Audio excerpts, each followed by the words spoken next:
Munaasabaddan oo lagu daahfuray qaybtii labaad ee shirkadda Turkisum Consultancy oo laga furay Somaliland ayay ka soo qayb galeen xubno isugu jiray madax ka socotay xukuumadda oo ka mid ah macaamiishii ay shirkaddu u shaqaysay, dhakhaatiir, aqoon-yahano iyo waayeel adeegyada caafimaad ee dalka Turkiga ay ka caawisay shirkaddu, iyo weliba marti sharaf kale oo tiro badan.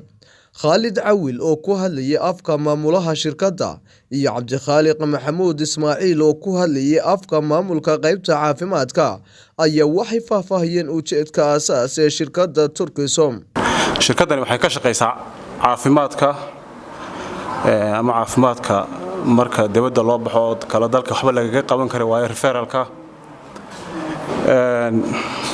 Waynaan ognahay caafimaadka iyo qiimaha uu leeyahay. bini'aadamku hadduu caafimaad waayo kale inaan xitaa aanu cibaadaysan karin oo aanu waajibaadkii ilaahay uu umay aanu gudan karin. Shirkaddani waxay aad ugula shaqaysaa dadkeena reer Somaliland inay u fududeyso caafimaadka hadday noqonayso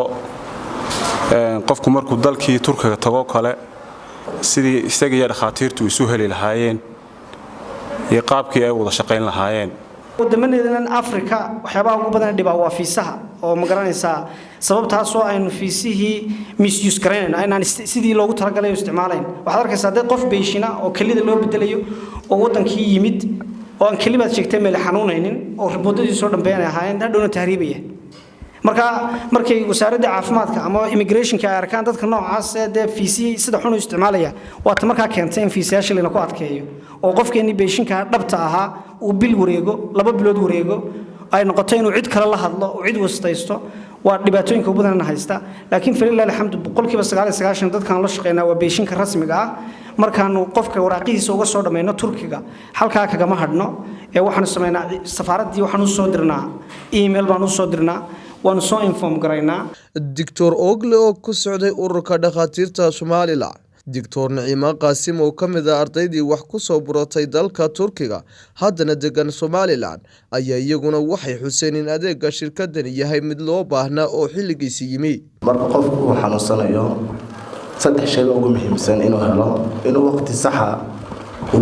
u helo iyo goob ku habboon iyo dawo ku habboon.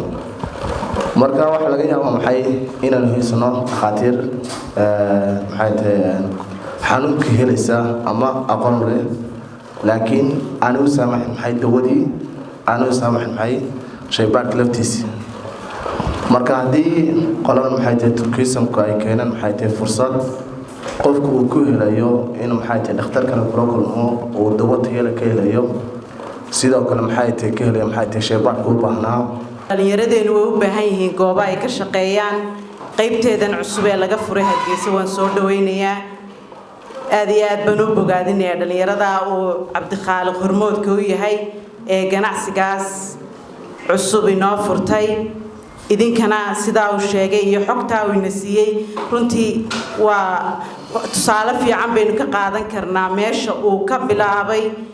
iyo muddo sanad gudaheeda ama sanadkii ugu horeeyay inta qof ee uu kaxeeyay. Dr. Cabdi Cabdilaahi oo ka mid ah saraakiisha wasaaradda caafimaadka, maariyaha telefishinka qaranka Maxamed Xasan Cali Weji, murashax Mustafa Cismaan Cabdiraxmaan Magaalo, xildhibaan Axmed Ducaale Bulaali iyo agaasimaha guud ee wasaaradda deegaanka Cabdinaasir oo ka mid ah macaamiishii ay shirkaddu u shaqaysay ayaa waxay bulshada u iftiimiyeen wanaagga, kartida iyo shaqada shirkaddani u qabatay iyagoo ku ammaanay ammaano, runsheeg iyo adeeg dhammaystiran oo saacidaadi u dheer tahay.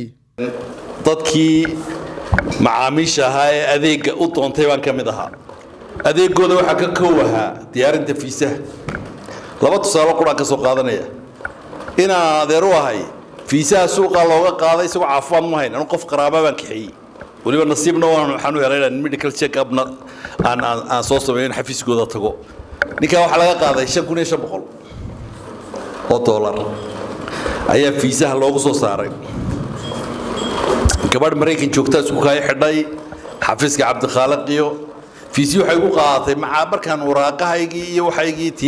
tii faraha tii xeeralaanta banki state banki waxaa markaan isku sii qaatay horta $60 baa laga qaaday fiisii markaan xereeyey $60 baa laga qaaday aniga inantii min 60 mana laga qaaday waxaan qiyaasi karaa waraaqaha iyo processkoodii iyo nidaamkoodii inta jarajar maraynayna ma lahayn 200 nagu qaadatay in ummadeenna afka Soomaaliya ku hadasho meel kasta ay joogto ay iyagu iska dhooqayaan fursadaha ay helaan laba shay bay iskaga dhooqayaan mid waxa weeyaan inay yiraahdaan diidayba khayrka la siinayo oo marka hore diidaanba tan kale waxa weeyaan marka ay dhadhamiyaan inaanay u deenintii mudnayde ay dabeedna ay noqoto dulbuuxiyo dushaa bannaan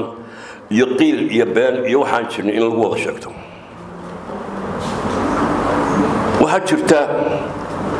ruuxa bini'aadmigii kalsoonidiisa iimaankiisa dadnimadiisa inay ka fogeyso inuu qof wuxuu lahaa uu ku qaato isagu xaqaan lahayn 2018 markii shirkadda la aasaasayay Ankara ayaan joogay saaxiibkii Cabdikhalid iyo tiimkii la shaqeynayay baan wada joognay istiraatiijiyadeedii iyo qorshaheedii iyo goobtii lagu dejinayayba qayb baan ka ahaa waana uga mahadcelinayaa maanta inay heerkan soo gaadho oo ay Hargeysa marayso anigoo markii aan Turkiga ka imanayay sanad ka horba kula taliyay inay Somaliland soo gaarsiiyaan adeegan oo Somaliland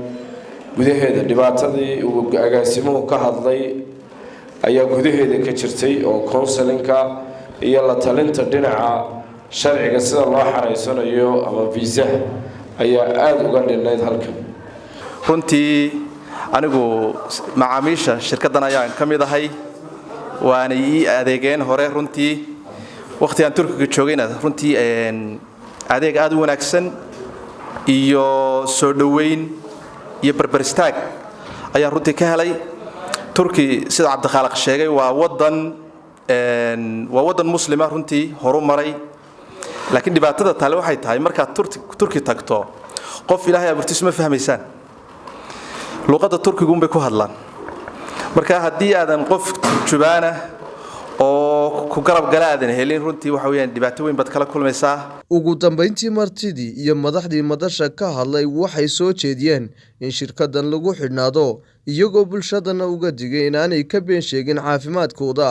iyagoo fiisa doonaya si ay u galaaftaan dadka xanuunsanaya oo aanay kalsoonidii bulshada iyo safaaradda Turkigaba u lumin waa Maxamed Andar telefishinka Somali Channel magaalada Hargeysa